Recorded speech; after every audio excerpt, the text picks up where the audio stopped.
Welcome back to Booze Reviews in Black and White. I'm Demeko. This is Bayne. We're going to throw together a quick wine little episode for you quick here. We have a very inexpensive red wine, BV Coastal. Everyone's had it probably. It's available worldwide, I would assume. Sure. At least in the States here, just, $6, $8, $10 wherever you're getting it from. We got the Cabernets, but today is going to be a little different.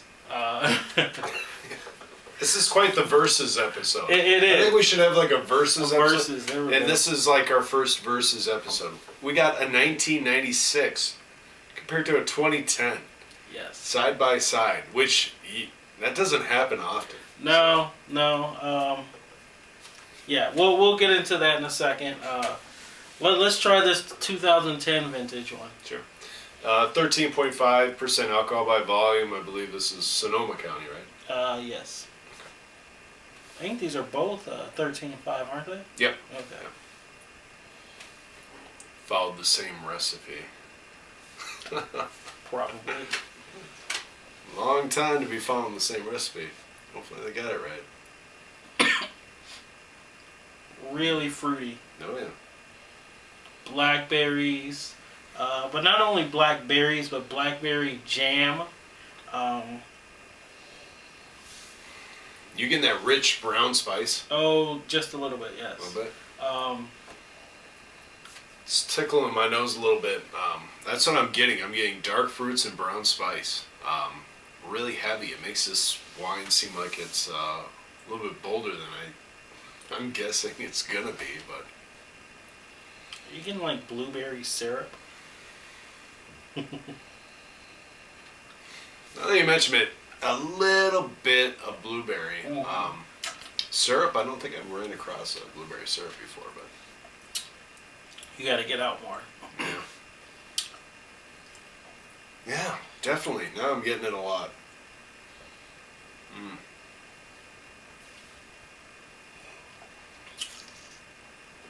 Yeah, very simple. Next to no structure. Just a fruit bomb Cabernet. Typical textbook California. But Throw some grapes, juice them out. specifically dark fruits. Mhm, I mean, it is really compact into that one section. If you like dark fruits, if you like something simple on a Tuesday night, Oh, for sure. but that's it, really. Yeah, I mean, it's not a great wine. I'd probably give it a half step up from a box wine. In particular, like the Franzia and stuff like that. Corbett Canyon. Not much going on. The nose is way better than the palate, so. Yeah, it's really it's pretty simple. I mean, I can't add to that. Really, No earthiness, no. Little bit of oak in there, A but little bit of oak, sure. comes through at the finish a little bit. Mm-hmm. It does finish nicely though. I mean, I'll give it that. It has to finish nice. I mean, there's no structure. Right, I that's just true. figured But easy in, easy out. this is a type of wine here at BV Coastal. These wines are really made to be people friendly. Yeah, for sure. Bottom shelf, entry level. If somebody's looking in to spending under $10 for sure, Yeah. they can pick this one up, and it's not going to really super offend them. It's not going to be. I mean, if you just had a $15 bottle, Right. and you go down to this guy, you're gonna be like, what's the point? But I mean, if you're a simple wine drinker, this is gonna be okay for you. Everyday wine Right. for almost everybody, especially those that drink white wines, heavier Chardonnays, light Pinot Noirs, Merlots all day long. Could easily jump into the Cabernet category with something like this and kind of expand their palate from there. The more and more I drink this, I'm thinking of a jug wine. Like Carlo Rossi. Carlo Rossi. This is what I'm thinking. Big jug wine. Nice. I'm gonna rate this 77. Not bad for an entry level, but that's what it is. It is exactly what it is. Yeah. I give this a 74. All right. So. Moving on, we got the 1996 BB Coastal. Both Cabernets. Little bit of backstory on that one. This is what I'm calling a rescue wine. Yeah, the person that opened it wasn't a fan. They're just gonna dump it down the drain, literally. So I whisked it away. I'm like, you know what? I'll take it. We'll go do a quick booze reviews video on it. And Bayne hasn't had it yet. But on the nose, I can tell it's gonna be. Whoa. This is extremely weird because I'm going to say this, and this might offend Demeko here. Don't offend me. I'm thinking of like a drainage line or something. It's got the minerality, the weird smells that you. For sure. I mean, you haven't turned on the disposal for a while or something like that. Don't drink it though. Don't drink it yet. I'm not. I'm kind of scared too a little bit. I feel you on that. Just quickly, I gotta mention that the storage for this wine was pretty good, very, very good actually. It was kept in a temperature-controlled wine refrigerator in the complete dark. So I mean, yeah, you don't think about aging a $10 wine for 15 years. I guarantee you this was one of those things that just got thrown in there and forgot about. But I just wanted to mention that before we go into it and taste it and nose it and stuff, because it was kept at a very, very good temperature, a very, very dark area. Great conditions for wine storage. Yeah, I mean, it doesn't smell like it's turned at all. It's definitely gotten, I guess a better way to explain it, the minerality has come up. Sure. The fruit has kind of gone away. Oh, And that's yeah. usually the case Yep. when you're talking about aging wine. Yep. Can you notice that little bit of a That color orangish, change. reddish hue? Yeah. Definitely. Yeah. Definitely.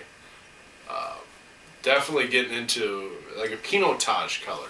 Very much so. Yeah. And that's kind of what I'm smelling too. I was going to mention that. I smell that earthy, Right. dirty South African pinotage, black pepper, fresh from the farm, dirt. You know, you walk past like a flower nursery or something, and they're out there with the bobcat, and they're moving those big piles of dirt in the spring. Sure. That's exactly what this smells like.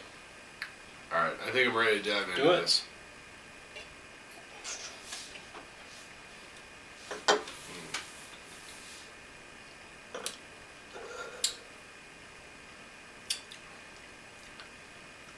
Not too bad. That's not too bad. No, I agree. Wow. I fully agree. Well, it's totally different. Honestly, this wine is lighter bodied. Much lighter. It's got like sweet fruits instead of dark fruits. Mm-hmm. Yeah, I mean, there's a little bit of earthiness. Not much oak. The oak has gone away. I'm not tasting much heat. I would almost say this is a lot better bottle. I mean, I would rate this probably in the mid 80s. You know, I'm getting that sweet fruit, artificial sweet fruit, if you will. But to me, the earthiness has stepped up a lot. A lot of like portobello mushrooms. Yeah. Just dirty.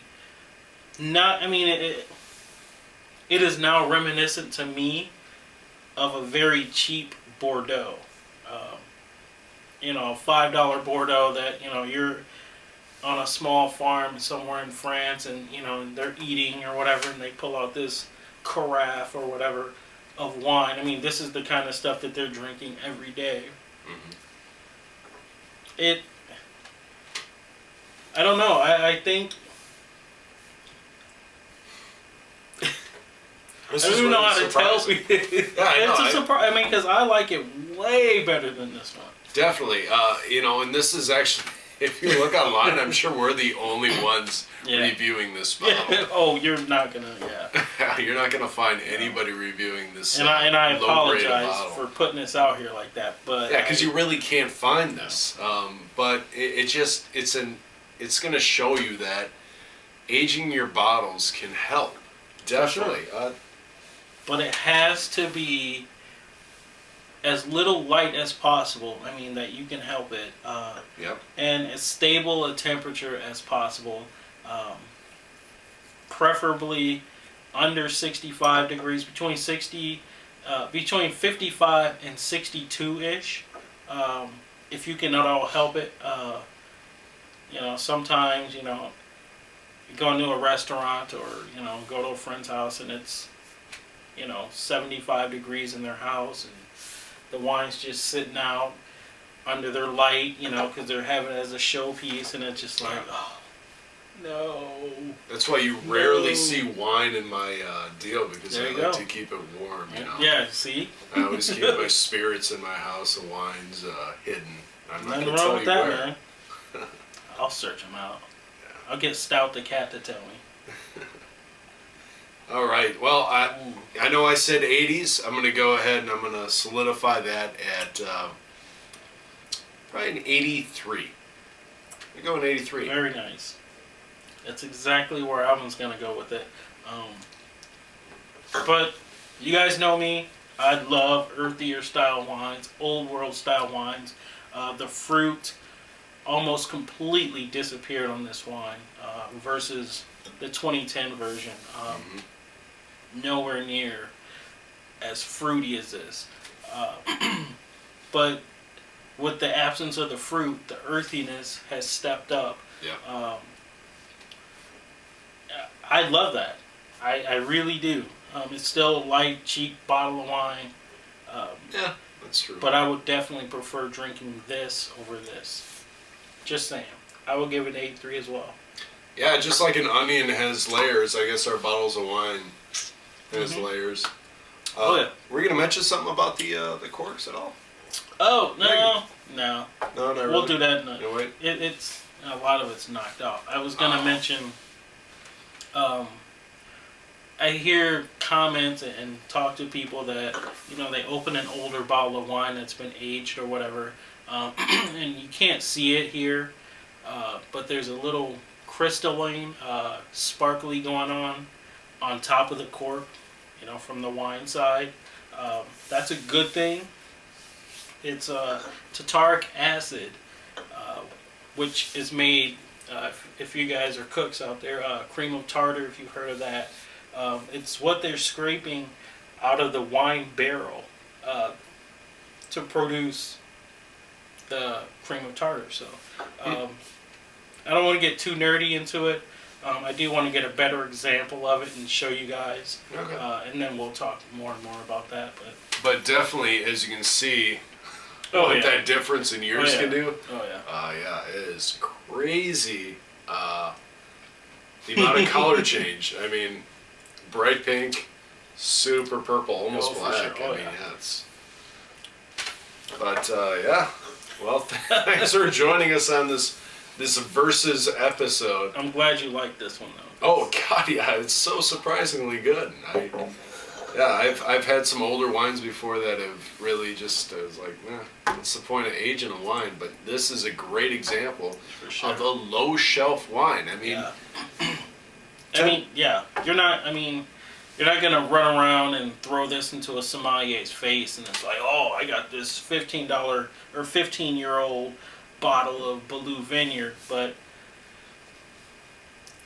my point of doing it was proper care, proper aging techniques, proper storage is key. You don't have to have those $200 bottles of wine all the time to age them. Sure. If you forget about a bottle, don't be afraid to crack it open, man. Crack it open, give it a try. Don't just dismiss it. I get a lot of wine that way as well. People, I I've had this wine for 8 years. I don't want to drink it. Here, you take it. Okay, I go home and enjoy it. It's like, sucker, whatever. So yeah, wine storage is key. Proper wine storage is key. Look it up on the internet. Talk to a wine vendor or a sommelier at a restaurant. Talk to them about it. They can give you some pointers and tips. Yeah, we'll probably put some specs up on Facebook For and sure. all that other stuff for you. So, well, thank you for watching. Please subscribe. Absolutely.